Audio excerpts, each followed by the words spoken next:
Viewers, कैसे हैं आप देख रहे हैं biotonic by Hanif. Viewers, last lesson में आपको बताया था कि होम्योस्टेसिस है क्या चीज़, उसकी डेफिनेशन क्या है, और मोस्ट इम्पॉर्टेंट जो शॉर्ट क्वेश्चन है व्हाट इज़ होम्योस्टेसिस, वो आपसे डिस्कस किया था। आज हम आपको बताएंगे कि हाउ होम्योस्टेटिक सिस्टम वर्क्स, और आज का इम्पॉर्टेंट शॉर्ट क्वेश्चन क्या है वो हम आज आपसे डिस्कस करेंगे। तो देखते रहिएगा बायोटॉनिक बाय हनीफ। आपका कॉन्सेप्ट भी इंशाल्लाह क्लियर होगा। और मैं आज एक आपको कॉन्सेप्ट दूंगा टॉनिसिटी के बारे में, जो कि मेरा दावा है कि आपने पहले इस तरह का कॉन्सेप्ट नहीं लिया होगा। तो जुड़े रहिएगा बायोटॉनिक बाय हनीफ के साथ। शुरू करते हैं आज का लेसन। व्यूअर्स, लास्ट टाइम हमने तीन कंट्रोल सिस्टम के तीन तरीके पढ़े थे। एक था उसमें ऑस्मो रेगुलेशन, एक था एक्सक्रीशन, और तीसरा था थर्मो रेगुलेशन। डियर स्टूडेंट्स, मैं आपको बताता चलूं कि ये जो सिस्टम है ये बॉडी के अंदर, ये बिल्कुल जैसे फिजिकल कंट्रोल सिस्टम काम करते हैं, एग्जैक्टली उसी तर्ज पे ये भी सिस्टम काम करते हैं। फॉर एग्जांपल, जैसे मैं फिजिकल कंट्रोल सिस्टम में आपको एग्जांपल देता हूं, जैसे टेम्परेचर कंट्रोल सिस्टम की, देयर इज़ अ सेंसर। उसमें एक सेंसर होता है जिसको थर्मोमीटर कहते हैं। वो क्या करता है कि वो टेम्परेचर चेंज को मॉनिटर कर रहा होता है एक सेट पॉइंट से कि टेम्परेचर चेंज कितना हो रहा है, टेम्परेचर बढ़ रहा है या कम हो रहा है, and signals to the control system. और फिर कंट्रोल सिस्टम को वो सिग्नल करता है ताकि वो एक्शन ले कि या तो वो सिस्टम का स्विच ऑन कर दे या मतलब स्विच ऑफ कर दे, हीटिंग या कूलिंग यूनिट को ऑन करे या ऑफ करे, ये उसको सिग्नल करता है। और फिर दोबारा जो है वो टेम्परेचर जब ड्रॉप डाउन हो जाएगा तो फिर दोबारा से सिस्टम जो है वो काम करना शुरू कर देता है। थर्मोस्टेट में जैसे आपने देखा होगा कि एक सेट पॉइंट होता है, उस सेट पॉइंट से जब ऊपर टेम्परेचर जाता है तो फिर वो ऑटोमेटिकली जो है वो कनेक्शन यानी स्विच जो है वो ऑफ हो जाता है, दोबारा से कूलिंग मैकेनिज्म शुरू हो जाएगा, फिर दोबारा जो है ना वो सिस्टम ऑन हो जाएगा जब एक दोबारा सेट पॉइंट पे टेम्परेचर आ जाएगा। तो बिल्कुल इसी तरह ही ह्यूमन कंट्रोल सिस्टम या ऑर्गेनिज्मिक कंट्रोल सिस्टम भी इसी तरह काम करता है। तो कंट्रोल सिस्टम के लिविंग ऑर्गेनिज्म के जो कंपोनेंट्स हैं वो भी फिर तीन हुए। जैसे उसमें तीन थे फिजिकल कंट्रोल सिस्टम में, एक था थर्मोमीटर। थर्मोमीटर क्या चीज़ था? वो रिसेप्टर है। तो इसी तरह पहला जो कंपोनेंट होगा वो रिसेप्टर होगा।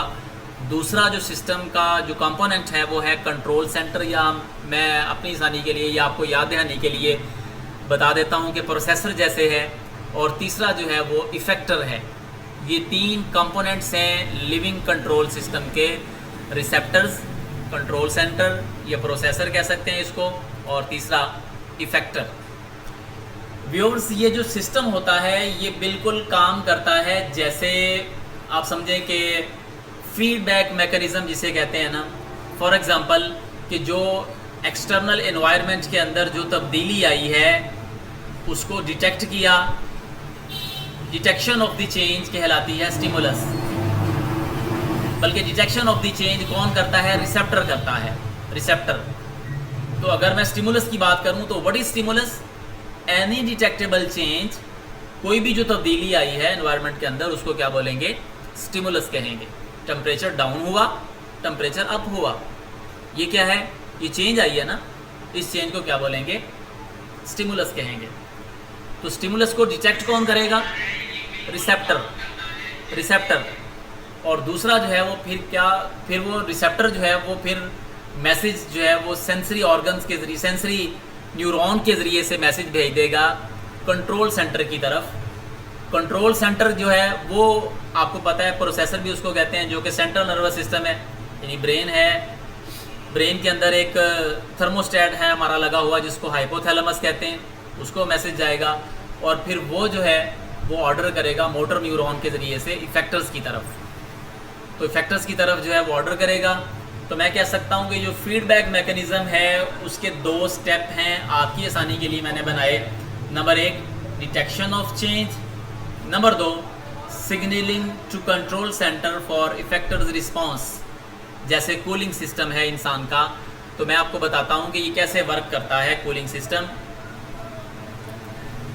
अब फॉर एग्जांपल टेम्परेचर जो है बाहर बढ़ गया, अचानक से टेम्परेचर ज़्यादा हो गया, गर्मी हो गई, तो फिर सबसे पहले आपके जो रिसेप्टर्स हैं, यानी आपके जो आपके रिसेप्टर्स हैं वो एनवायरमेंटल चेंज को, यानी टेम्परेचर के बढ़ने को वो रिजेक्ट करके सिग्नल करेंगे किसको, कंट्रोल सेंटर को। अब कंट्रोल सेंटर जो है उसको एनालाइज करेगा, या तो वो रिस्पांस देगा या नहीं देगा।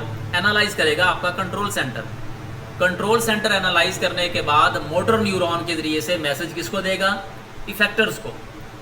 इफेक्टर्स याद रखिएगा कि दो तरह के हो सकते हैं, मसल्स हो सकते हैं या फिर ग्लैंड्स हो सकते हैं। ये आपने पहले पढ़ा हुआ है, मसल्स या फिर ग्लैंड हो सकते हैं। तो अब इफेक्टर्स जो है, जब मैसेज आएगा हाइपोथैलेमस से इफेक्टर्स की तरफ, तो पहला मैसेज जो है वो हो सकता है वो आए मसल्स को। तो मसल जो है वो उसके रिस्पॉन्स में कॉन्ट्रैक्ट होंगे, रिलैक्स होंगे, कॉन्ट्रैक्शन होगी मसल्स की। तो आप मूव करके किसी ऐसी जगह चले जाओगे जहाँ पे टेम्परेचर कम है, कुछ साए में चले जाएंगे, कमरे में चले जाएंगे, फ़ैन को ऑन कर लेंगे, एसी को ऑन कर लेंगे, कोई आप मैकेनिज़्म जो है वो आप अपनाएंगे ताकि टेम्परेचर जो है उसको मैं मेंटेन रख सकूं, बॉडी के टेम्परेचर को। क्लियर हुआ? अब अगर मसल्स काम नहीं करेंगे, आपका जो है वो उधर ठहरना ज़रूरी है, मतलब धूप में या गर्मी में आपका रुकना ज़रूरी है, तो फिर ग्लैंड्स को ऑर्डर करेगा हाइपोथैलेमस। ग्लैंड्स कौन से होंगे इस सूरत में? वो होंगे स्वेट ग्लैंड्स, पसीना पैदा करने वाले ग्लैंड्स जो आपकी स्किन के अंदर मौजूद है। स्वेट ग्लैंड क्या करेंगे कि पर्सपिरेशन का काम करेंगे, यानी पसीना पैदा करेंगे, उससे इवेपोरेशन होगी। और आपको पता है कि इवेपोरेशन जो है उससे कूलिंग प्रोड्यूस होती है। कूलिंग प्रोड्यूस होगी तो टेम्परेचर जो है वो लो डाउन हो जाएगा, यानी दोबारा नॉर्मल टेम्परेचर पे आ जाएगा। तो सिग्नल जो कंट्रोल सेंटर की तरफ से गया था, तो इफेक्टर्स ने रिस्पांस दिया, मसल्स भी रिस्पांस देंगे और ग्लैंड्स जो है वो भी रिस्पांस देंगे। तो दोनों जो है वो रिस्पांस देते हैं। ये भी ऑर्डर हो सकता है हाइपोथैलेमस से कि आपको जो है वो बार बार स्वेटिंग हो रही है ना, ज़्यादा स्वेटिंग हो रही है, तो पानी की डेफिशिएंसी भी हो सकती है। तो फिर हाइपोथैलेमस से ऑर्डर आएगा आपके मसल्स को, आपके बाजुओं को, आपके दिमाग को ऑर्डर आएगा भी जाके पानी पियो जी। तो आप क्या करेंगे? पानी पिएंगे, कोई जूस पिएंगे, कोई फ्रूट खाएंगे, जिससे वाटर की डेफिशिएंसी जो है वो आपकी पूरी हो सके। तो ये तमाम जो है ना, देखें 3 चीज़ों ने हिस्सा लिया है इस पूरे सिस्टम में, इस पूरे फीडबैक मैकेनिज्म में 3 चीज़ों ने हिस्सा लिया है। कौन कौन सी 3 चीज़ें थी जी? एक रिसेप्टर्स थे जिन्होंने चेंज को डिटेक्ट किया, और दूसरे जो थे वो कौन से थे? कंट्रोल सेंटर था कि वो जो चेंज थी वो कंट्रोल सेंटर की तरफ गई थी भी क्या चेंज हुई है। उसके बाद कंट्रोल सेंटर ने ऑर्डर किया था इफेक्टर्स को मोटर न्यूरॉन के ज़रिए से, और इफेक्टर्स ने जो है वो रिस्पॉन्स दिया। तो एक फीडबैक जो है ना वो पूरा हुआ। ये जो व्यूअर्स, ये जो फीडबैक होता है ये हमेशा नेगेटिव फीडबैक होता है। नेगेटिव का मतलब क्या हुआ कि यानी जो आपका जो स्टिमुलस है ना उसके अगेंस्ट फीडबैक हमेशा होता है। जैसे अगर स्टिमुलस जो है वो हाई टेम्परेचर है, तो नेगेटिव फीडबैक का मतलब ये है कि उसका रिजल्ट ये निकलेगा कि पूरा प्रोसेस होने के बाद, यानी मैकेनिज़्म जब आप अख्तियार कर लेंगे तो आखिर में बॉडी का टेम्परेचर जो है वो कूल डाउन होगा।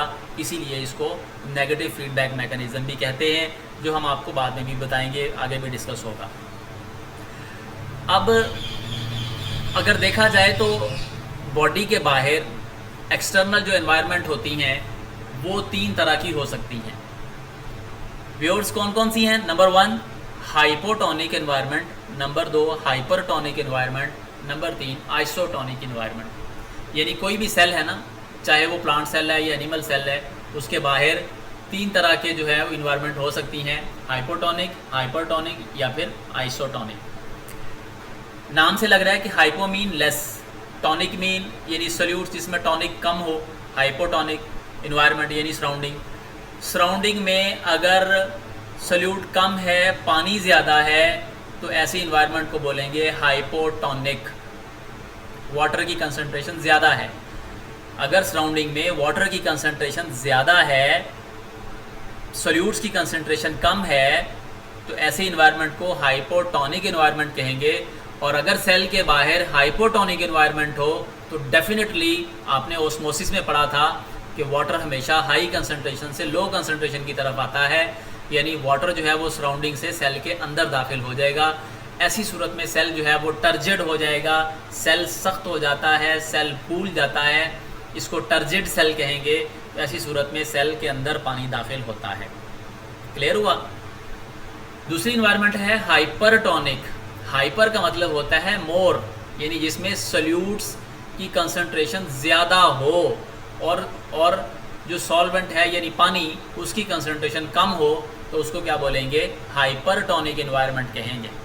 अब अगर सेल के बाहर सराउंडिंग इस तरह की हैं कि बाहर जो है वो पानी ज़्यादा है, पानी कम है, सॉल्यूट्स ज़्यादा हैं, तो ऐसी सूरत में सेल से पानी निकलकर बाहर जाएगा, क्योंकि ऑस्मोसिस में हमने पढ़ा हुआ है कि water always moves from higher concentration to lower concentration.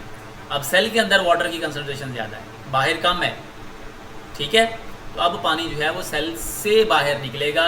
ऐसी सूरत में सेल जो है वो श्रिंक हो जाएगा, सिकुड़ जाएगा, और इस स्टेट को, सेल की स्टेट को फ्लैसिड स्टेट कहेंगे, यानी सेल जो है वो फिर से मुरझा जाएगा, ढीला पड़ जाएगा सेल, तो फिर इस स्टेट को क्या बोलेंगे?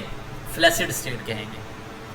तीसरी सूरत हो सकती है कि एनवायरनमेंट जो है वो आइसोटोनिक हो। आइसोटोनिक का मतलब ये हुआ कि अगर सराउंडिंग और सेल दोनों में वाटर और सॉल्यूट्स की कंसंट्रेशन ऑलमोस्ट इक्वल है, तो फिर ऐसी सूरत में सेल के अंदर पानी जाने की कंसंट्रेशन और बाहर निकलने की कंसंट्रेशन इक्वल होती है, मतलब नेट गेन और लॉस नहीं होता। तो ये तीसरी किस्म की इन्वायरमेंट है आइसोटोनिक। अच्छा व्यूअर्स, मैं अब आपसे एक सवाल पूछता हूँ कि अगर एक गिलास के अंदर 250 ml पानी है, उसके अंदर 30 ml आपने सॉल्ट डाल दिया, 30 ग्राम साल्ट डाल दिया, सोडियम क्लोराइड, अब बताएं कि ये सॉल्यूशन कौन सा होगा? हाइपोटोनिक होगा, हाइपरटोनिक होगा या आइसोटोनिक होगा? ज़रा सोच के कमेंट सेक्शन में बताइएगा।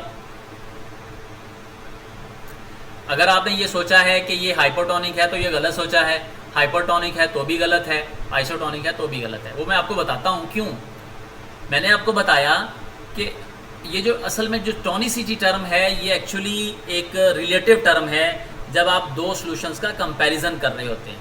अभी मैंने आपको जो सवाल पूछा था वो तो सिर्फ एक गिलास था, कंपैरिजन तो किसी के साथ हुआ ही नहीं उसका, तो हम इसको डाइल्यूट सॉल्यूशन या कंसंट्रेटेड सॉल्यूशन तो कह सकते हैं, हाइपरटोनिक नहीं कह सकते, हाइपोटोनिक नहीं कह सकते, ना आइसोटोनिक कह सकते हैं, जब तक इसका कंपैरिजन किसी दूसरे सॉल्यूशन के साथ नहीं हो। याद रखिएगा, हाइपोटोनिक इन्वायरमेंट का मतलब इन्वायरमेंट में पानी ज़्यादा है और साल्ट कम है। अगर कहे कोई आपको कि हाइपोटोनिक सेल इन्वायरमेंट, इसका मतलब सेल के अंदर पानी ज़्यादा है और सॉल्यूट्स कम है, तो याद रखिएगा अगला जो लफ्ज़ है वो बड़ा इंपॉर्टेंट है कि इन्वायरमेंट हाइपोटोनिक है या सेल के अंदर हाइपोटोनिक है सॉल्यूशन। ठीक हो गया। तो टोनिसिटी जो है ये एक रिलेटिव टर्म होती है। ये आप एक सॉल्यूशन को देखकर आप ये नहीं बता सकते कि ये हाइपरटोनिक है या हाइपोटोनिक है। उसके लिए आपको दो सॉल्यूशन जो है उनका कंपैरिजन करना पड़ता है, याद रखिएगा। ओके, ये डायग्रामेटिक अगर रिप्रेजेंटेशन करें तो ये है एनिमल सेल, जैसे लेफ्ट साइड पे है हाइपोटोनिक सॉल्यूशन, तो सेल के बाहर जो है वो हाइपोटोनिक सॉल्यूशन है।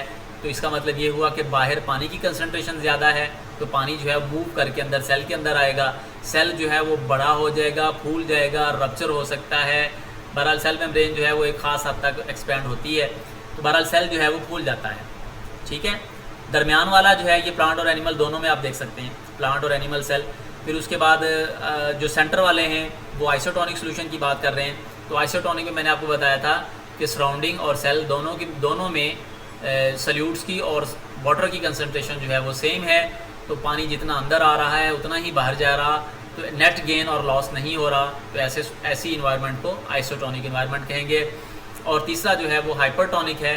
हाइपरटोनिक में सराउंडिंग में पानी कम है, साल्ट्स ज़्यादा हैं, जबकि सेल के अंदर पानी ज़्यादा है, साल्ट्स कम है। तो अब सेल से पानी निकल जाएगा तो सेल जो है वो दोबारा से श्रिंक हो जाएगा, फ्लैसिड स्टेट में चला जाएगा। ठीक हो गया। तो ये डायग्रामेटिक से भी रिप्रेजेंटेशन से भी आपको जो है ये कॉन्सेप्ट क्लियर हो जाएगा। तो आज आपको बताऊं कि ये शॉर्ट क्वेश्चन भी इम्पॉर्टेंट है, ये हाइपोटोनिक वाला ये इम्पॉर्टेंट शॉर्ट क्वेश्चन है। तो कैसी रही आज की वीडियो? अगर आपको पसंद आए तो लाइक करें, कमेंट करें, शेयर करें, सब्सक्राइब करें, और अगर आपके ये मतलब की नहीं है वीडियो तो बेशक इग्नोर कर दें। देखते रहिए बायोटॉनिक बाय हनीफ, और मिलते हैं अगले लेसन में।